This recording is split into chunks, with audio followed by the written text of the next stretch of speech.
Bienvenue dans cette vidéo sur la dérivation. Alors, j'espère que tu as pu aller dans mon compte pour regarder les autres vidéos que j'ai préparées pour toi sur cette thématique et surtout parce que dans ces vidéos, je te rappelle d'autres formules qu'on utilise dans le cadre de la dérivation et je te montre comment les appliquer dans des situations bien précises. Alors, je t'invite vraiment à regarder ces vidéos dans mon compte et surtout, abonne-toi pour ne pas rater les prochaines vidéos sur différents chapitres de mathématiques.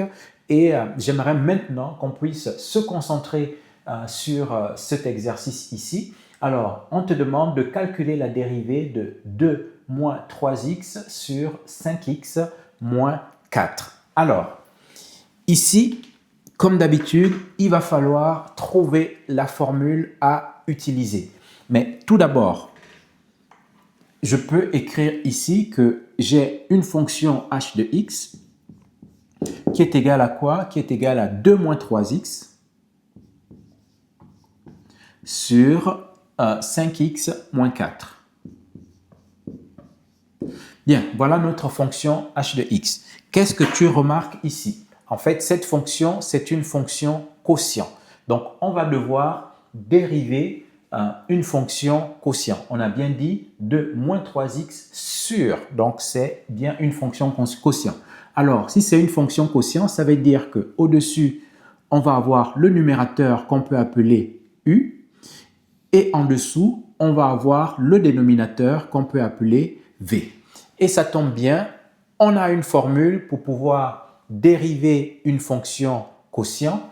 La formule dit que lorsqu'on a u sur v et qu'on cherche à la dériver, donc on met ici prime, c'est égal à quoi? C'est égal à u prime fois v moins, ici, j'insiste bien sur le moins, u fois v prime, le tout divisé par v au carré. D'accord? Donc, voilà la formule qu'on va devoir appliquer dans cette situation qui est en fait une situation de dérivation d'un quotient. Alors, qu'est-ce qu'on va faire de façon concrète ici? On pose que u ici, c'est le numérateur, donc ça va être égal à quoi? Ça va être égal à 2 moins 3x. Alors, sa dérivée qui s'appelle u' va être égale à quoi? La dérivée de la constante ici qui est 2, c'est 0. Ensuite, on va dériver moins 3x. La dérivée de moins 3x ici, c'est moins 3. Donc tout ça, ça nous donne 0 moins 3, ça fait tout simplement moins 3. D'accord? Bien, de même, ici, qu'est-ce qu'on va faire? On va aussi poser, on pose que v va être égal à quoi? V, c'est le dénominateur. Le dénominateur, c'est 5x moins 4. Donc, je mets ici 5x moins 4. Alors, on va avoir sa dérivée qui s'appelle v'. V' va être égal à quoi? C'est la dérivée de 5x moins 4. La dérivée de 5x, c'est tout simplement 5. La dérivée de moins 4, qui est une constante, c'est 0. Et donc, v' ici va être égal à 5 moins 0, c'est tout simplement 5. D'accord? Bien, voilà une première partie de fait. Maintenant, on va s'intéresser à chercher la dérivée h' de x. Et je rappelle la formule ici, que ça va être u' multiplié par v moins u multiplié par v' sur v au carré. Et donc, il me reste maintenant à remplacer.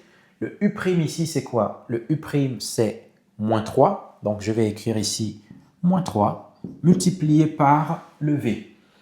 Le v, ici, c'est 5x moins 4. Donc, je mets bien entre parenthèses 5x moins 4, d'accord? Parce que c'est un groupe ici qui s'appelle 5x moins 4. Donc, moins de la formule, le u. Le u, c'est le numérateur, donc c'est 2 moins 3x. Et là encore, c'est un groupe, d'accord? Donc, j'ouvre la parenthèse ici, je mets 2 moins 3x que je vais multiplier par le v'. V' ici, c'est la valeur 5. Donc, je mets ici multiplié par 5, le tout que je vais diviser par V au carré. V au carré, c'est 5x moins 4 et c'est un groupe aussi. Donc, je mets bien ici 5x moins 4, le tout au carré. Donc, tu remarques ici qu'on a eu à travailler avec des groupes et je dois faire attention surtout de ne pas oublier de les mettre entre parenthèses, d'accord? Bien, donc maintenant, le travail ici, il y a vraiment du travail sur ce type de dérivés. Quand on a des produits ou des quotients, il y a vraiment du travail à faire. Donc ici, je vais développer toute cette partie. Donc, je vais avoir moins 3 multiplié par 5x. Ensuite, je vais avoir ici moins fois moins, ça fait plus. Donc, plus 3 multiplié par 4, d'accord? Donc, j'ai développé toute cette partie. Et ensuite, ici aussi, je vais devoir développer également et je fais attention au moins qui est devant la parenthèse. Donc, c'est comme si j'avais moins 5, d'accord? 5 fois 2, ça fait 10. Avec le moins ici, ça va me faire moins 10. D'accord? Alors, on va tout écrire. On va écrire moins 5 fois 2. Et de l'autre côté, on va avoir le moins fois le moins ici, ça va faire plus. Donc, je vais avoir plus 5 fois 3x. Et le tout qu'on va diviser ici par 5x moins 4, le tout au carré. Alors, j'attire ton attention sur le dénominateur. Le dénominateur, on le laisse toujours au carré, d'accord? On ne fait pas surtout l'erreur de développer ici le dénominateur. Alors, terminons notre transformation. Moins 3 fois 5x, ça me fait ici moins 15x, d'accord? Plus 3 fois 4, ça me fait 12. Moins 5 fois 2, ça me fait ici moins 10. Plus 5 fois 3x, ça me fait ici plus 15x, d'accord? Et je divise l'ensemble par 5x moins 4, le tout au carré. Alors, ici, j'ai moins 15x plus 15x. Donc, ça va pouvoir s'annuler, moins 15x plus 15x. Et là, le but, c'est vraiment d'avoir tous tes automatismes de calcul bien en place, d'accord? Parce qu'il ne faut pas qu'il y ait des erreurs de calcul dans la dérivée, parce qu'il y a d'autres questions qui vont dépendre du calcul de cette dérivée, notamment l'étude du signe de la dérivée et également déterminer le sens des variations de la fonction.